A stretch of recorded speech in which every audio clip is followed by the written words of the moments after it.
ባል እድራታለሁ። 3 ልጅ እፈልጋለሁ። አሪፍ ባል ፈልጊላት።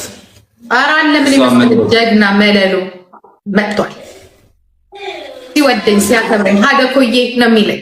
ሀደኮዬ ምንድነው? ሀደኮዬ እናቴ ማለት ነው። ብልጥ ብታየው ብልጥ ብታየው ሽቶ ላከልኝ። ሽቶ ስለአየ የአማቹን ባህሪ የሚያውቅ ፕሌን እንደዚህ የሚያሽከረክር ነው። ፕሌን የተማረ ጭንቅላት ያለው ማቴማቲክስ ያጠና ማለት ነው። የተማረ የሳምሪ እናት የሆነችው ጂጂ ኪያ እጅግ ብዙዎች ባላሰቡት ማንም ባልጠበቀው ሁኔታ የልጇን አዲስ ህይወት በተመለከተ አንድ መልእክትን አስተላልፋለች። ይሄውም በትናንትናው ዕለት በነበረ የቲክቶክ ላይቭ ቆይታ ነው።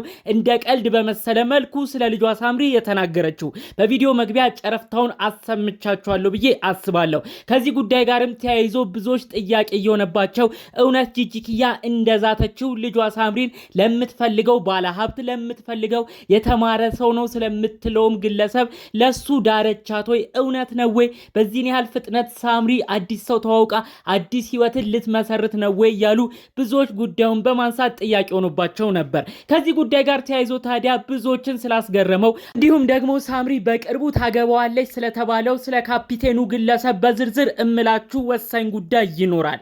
ሰላም ጤና ይስጥልን ውድ ሀገሬ ልጆች፣ በያላችሁበት ሰላማችሁ ይብዛልኝ። ዛሬም አዳዲስ በሆኑ ጉዳዮች ብቅ ብለናል። ለዚህ ቻናል አዲስ ከሆናችሁ ሰብስክራይብ በማድረግ ሁሌም እንለቃቸው ቪዲዮዎች እንዲደርሱ ይሁን። ቀጥታ ሚዘን ወደ መጣነው ዝርዝር መረጃዎቻችን እናልፋለን። እንግዲህ የፋኒና ሳምሪ መለየት ከተሰማ ወራቶች ተቆጥረዋል። 4-5 ወር እየደረሰ ይገኛል። ከዚህ ጉዳይ ጋር በተያያዘ ታዲያ በብዙ ሁኔታ ላይ የፋኒና ሳምሪን የፍቅር ግንኙነት የትዳር ህይወት በተመለከተ ብዙ ነገር ስትናገር የነበረችው የሳምሪና ጂጂ ኪያ ነበረች። ታዲያ ጂጂ ኪያ ደጋግማ ፋኑኤልን ብዙ ነገር ተወቅስ ነበረ። በፍጹም ለልጄ አይመጥንም፣ ልጄ ሳምሪ እኮ የተማረ ነው የሚገባት፣ ልጄ ከሱ ጋር በመሆኗ ነው እስካሁን እምበሽቀው፣ እሱ ባህርተኛ ነው፣ እሷን የተጠጋው ወረቀቱን ለማግኘት ሲል ነው። በፍጹም ሳምሪ ያልተማረ ሰው በባህር የመጣ ተስፋ የሌለው ፋኑኤል የመሰለ ሰው ማግባት አልነበረባትም ነበር። ይህ ነው እኔን የሚያጸጥተኝ የሚያንገበግበኝ፣ ጭራሽ ደግሞ ክብር የማይሰጣትም ሰው ነው በማለት ጭምር ነው ደጋግማ በተለያዩ ጊዜያቶች ላይ የሳምሪና ጂጂ ኪያ የተናገረችው ማለት ነው።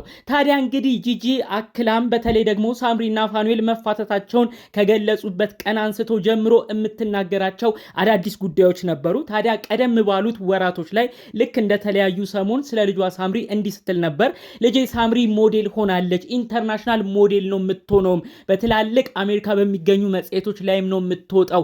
ልጄን ሳምሪ የማይሆን ትዳር የማይሆን ህይወት ውስጥ ገብታ ነው እንዲሆነ የቀረችብኝ እንጂ ከዚህ በኋላ ትመለከቷታላችሁ ከብዙ ትላልቅ ከሆኑ ሰዎች ጋር ነው የምትገናኘው በማለት ጭምር ብዙ ነገር ስትናገር ነበር። በመቀጠልም ልጇን እንግዲህ ለሌላ ሰው ሁሉ ልትድር እንዳሰበችም ዳርዳር እያለች ትናገር ነበር።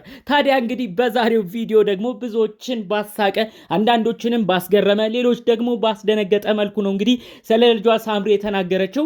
ታዲያ በላይቭ ቆይታዋ ላይ እንግዲህ የተለያዩ ነጥቦችን አንስታለች። ልጇ ሳምሪ አዲስ ሰው እንደተዋወቀች፣ ታዲያ ሳምሪ የተዋወቀችው ግለሰብ በሙያው ካፒቴን የሆነ የተማረ ጥሩ ሁኔታ ላይ ያለ ጥሩ ኑሮንም የሚመራ ኢትዮጵያ ሀገር የሚገኝም ግለሰብ እንደሆነ ጭምር ነው ጂጂ የተናገረችው። ታዲያ ይህ ግለሰብ እኔን እናቷን ራሱ ያከብራል፣ ለኔ ለእናቷ ራሱ ሽቶ ልኮልኛል፣ እጅግ የሚከበር ሰው ነው፣ ሰው አያያዝ ይችልበታል፣ ብልጥም ነው ያልሽ ነው እንግዲህ ያንን ትልቅ ቦታ በመስጠት እንዲሁም ደግሞ ተክለሰውነቱንም በመግለጽ ጭምር እጅግ ተክለሰውነቱ የሚያምር ምን የመሰለ ሰው ነው የተዋወቀችው ልጄ፣ አሁን እሱን ነው የምታገባው እያለች ነው እንግዲህ ደጋግማ ስትናገር የነበረው ማለት ነው። ታዲያ በዛው የላይቭ ቆይታዋ ላይ ጂጂ ደግሞ መልሳ የምትናገራቸው ሌሎች ንግግሮች ነበሩ። እኔ ይህንን ግለሰብ ወድጄላታለሁ፣ ነገር ግን ሳምሪ ብዙም ደንታም አልሰጠችው፣ ግን የተማረ ስለሆነ በብዙ ነገር ደግሞ ብዙ ነገሮችን የሚያመዛዝን ግለሰብ ስለሆነ እጅግ ነው የወደድኩት፣ በጣም ደስ ብሎኛል ስትል ነው እንግዲህ ስለዚህ ግለሰብ ስትገልጽ የነበረው። በሙያውም እንግዲህ ካፒቴን እንደሆነም ነው ደጋግማ ስትናገር የነበረው ማለት ነው። ታዲያ ከዚህ ጉዳይ ጋር አያይዞ ነው ብዙዎች እውነት ሳምሪ በዚህን ያህል ፍጥነት ሌላ ሰው ተዋውቃ ነው ወይ? ጂጂ እንደዚህ የምትናገረው እውነት ነው ወይ ያሉ ብዙዎች ጥያቄ ሆኖባቸዋል ማለት ነው። ታዲያ ታስታውሳላችሁ ብዬ አስባለሁ ከ3-4 ወራት በፊት ፋኒና ሳምሪ ልክ እንደተለያዩ ሰሞን ሳምሪ ለአንዳንድ ጉዳዮች ወደ ኢትዮጵያ አቅንታ ነበረ። ታዲያ ወደ ኢትዮጵያን በምትሄድበት ቅጽበት በቲክቶክ ላይቭ ላይ ከእናቷ ከጂጂ ጋር በቪዲዮ ሲያወሩ ነበር። ታዲያ በዛ ቪዲዮ ራሱ ጂጂ ደጋግማ የምትናገራት አንድ ንግግር ነበረ። ሳምሪዬ ልጄ አሁን ብቸኛ ነሽ፣ አሁን ዙሪያሽን ማየት አለብሽ፣ ፕሌን ውስጥ ሁሉንም ሰላም በይ፣ በተለይ ደግሞ ፓይለቶቹን፣ አውሮፕላን አብራሪ ካፒቴኖቹን በደንብ ሰላም ብለሽ ውረጂ፣ አሁን መታወቅ አለብሽ ሁሉ እያለች ልጇ ሳምሪን ብዙ ነገር ስትናገራት ነበር ጂጂ ገና የዛሬ 3 ወር ወደ ኢትዮጵያ በሄደችበት ቅጽበት ማለት ነው። ታዲያ ደጋግማ ጂጂ የምትፈልገው አንድ ሀሳብ እንዳለ ነው ከዚህ መረዳት የሚቻለው። በተለይ ብዙ ጊዜ እንደምትለው ልጇ ካፒቴን ወይም አውሮፕላን አብራሪ ፓይለት እንድታገባላት ትፈልጋለች ማለት ነው። እውነት ለመናገር ጂጂ ይሄን ስትናገር በስተመጨረሻ ምራቃችሁን ዋጡ እሰይ ድብን በሉ እያለች ነው ሁሉ ስትናገር የነበረው። ያው በስተመጨረሻ እንደዚህ ስትል ደግሞ እንግዲህ ሰውን ለማናደር ልጇ ሳምሪ በተማረ ሰው ተፈላጊ እንደሆነች የማይፈልጓት በእሷ የሚቀኑ ሰዎች ይህንን መረጃ እየሰሙ ይቃጠሉ አይነት ነገር ነው ስትናገር የነበረው። እሰይ ድብን በሉ ገና ነግራችኋለሁ እያለች ሁሉ እልህ በያዘበት አይነት ስሜት ነው እንግዲህ ስትናገር የነበረው። የእውነቱን ግን እንነጋገር ከተባለ ሳምሪ በዚህን ያህል ፍጥነት ሌላ ፍቅር ሌላ አዲስ ህይወት ውስጥ ትገባለች ብሎ ለማሰብ ይከብዳል። እናቷ ጂጂ ኪያ እንደዚህ የምትናገረው ከፋኒ ጋር ባላት ነገር ስለምትበሽቅ እንዲሁም ልጇን ሳምሪ የሚናገሩ አንዳንድ ሰዎች ስላሉ ያው ይሄንን እንደማብሸቂያ እየቆጠረችው ነው። ካፒቴን ጠብሳለች፣ እሷንም እናቷንም የሚንከባከብ የተማረ ለሷ የሚገባ ሰው አውቃለች እያለች እንግዲህ እየተናገረች የሚገኘው ማለት ነው። ሳምሪና ፋኒ ምንም አሁን ላይ ያሉት ነገር እልህ አያይዟቸውን ቢለያዩም የነበሩበት የፍቅር ጊዜ በልጅነት እድሜያቸው መገናኘታቸው በልጅነት ጊዜያቸው ክፉንም ደጉንም አብረው ማሳለፋቸው አሁን ላይ ቢያለያያቸውም ብዙ ታሪክ ብዙ ትዝታ ግን አብረው ያሳለፉት ነገር እንደ ድሮ የሚይዛቸው ነገር ይኖራል። እነዚህ ልጆች እልህ አያይዟቸዋል ብዬ ነው የማስበው። አንዳንድ የገንዘብ ጉዳዮች ያሉ ነገሮች ውስጣዊ ጉዳዮች እንዳይስማሙ አድርገው እንዲለያዩ ምክንያት ሆኗል እንጂ የእውነት እኔ ፋኒና ሳምሪ መካከል ፍቅር እንዳለ ነው የምረዳው። ሳምሪን በዚህ ያህል ፍጥነት አዲስ ሰው አውቃ ወደ አዲስ ሰው ትሄዳለች ብዬ አላስብም። ይህ ሁሉ የተባሉት ነገሮች የእናቷ ምኞት እንደሆነ ነው እንግዲህ በቪዲዮ መግቢያ ላይ ትንሽ ለመረዳት የሚቻለው።